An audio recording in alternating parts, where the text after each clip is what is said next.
Hello, everybody. Contemplations up a dirt road again. Welcome. Hope you're all doing well. The topic I wanted to talk about this week is freedom. I called the heading I used was "That's Freedom," and it brings to mind Martin Luther King, right? Let freedom reign.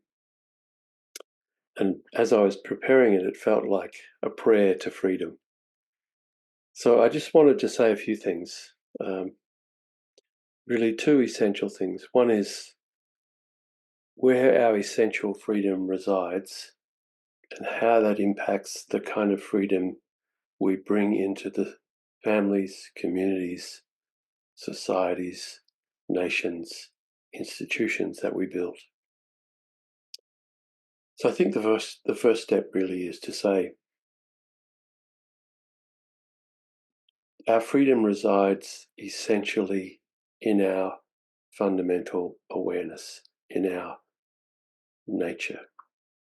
And as we've spoken about many times before, um, our essential nature is divine. There is but one consciousness, and we are part of the one. So, where does that essential freedom reside? Within our essential nature.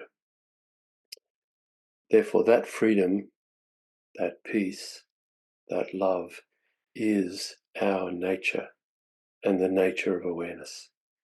Therefore, it's infinite. It cannot be destroyed by the objects of the world, the societies we build, though they may impinge on our physical freedom and may cause many a tragedy, and history is full of them. Our essential freedom resides within us. Therefore, if that's true, and I believe from my experience that is true, we are free to build societies, families, communities, institutions, which can nurture, hold, build freedom for all. But that can only be done if we build those societies, those communities, based on an understanding the truth about who we are, which is we are divine awareness. Our origins, our beginnings, our ends, our future, our eternity, our infinite nature is divine. When we fail to build societies that recognize the essential nature of humans, we build the reduction of freedom. So I think that's why the American Constitution, the American experiment, is so fundamentally important for the world. And that is, there's the recognition that there are certain rights, inalienable rights, that are essential and from our divine origins, from God. Our rights to life, liberty, freedom, and the pursuit of happiness. Those rights, that freedom, is not granted by the state. It is our essential right, granted to every single human being and all things, but particularly human beings who are aware of those rights. That is granted to us. It is our nature. Therefore, those humans hold the power, not the state. So this is the power of the governed. So the state, the institutions, the political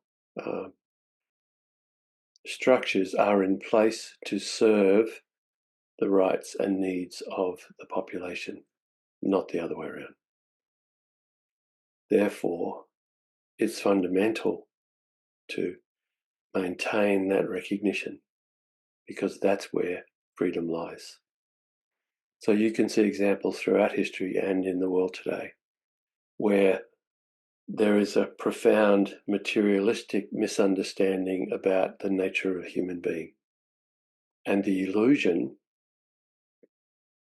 that the rights of the individual are granted by the state. And we build systems to grant the rights to freedom and happiness and all the other rights that societies bring, that they are granted by the state. And what we've seen historically and see in the world today, that this bolsters the power of the few who have control of the state over the many who are at the mercy of the so-called rights granted by the state. It is a fundamental materialistic view that distorts where freedom really dwells. So too, I call this a prayer to freedom, because we are confronted right now in the US, for example, to the necessity to hold on to that fundamental understanding that the Constitution, the Bill of Rights, the essential foundation of the American experiment, is under threat. And there's the desire of a few to have the illusion that they are the grantors of rights. It's a fundamental flaw and will always, always, always lead to tyranny. So for us, whatever the external situation of the world, and again, history is full of people being oppressed and tyrannized by leaders, kings, states, and still holding the eternal internal freedom and resisting those states. But my hope, my prayer, is that the freedom that is inherent within each of us will be recognized, and the states that we build will be built on the recognition that the power of those states comes from the governed, not the governors. Thanks a lot. I wish you all well. I hope you have a great week, an important time we're in, and I hope it is a peaceful, free, deeply moving week. So thanks again. Thanks for listening. Take care. Bye.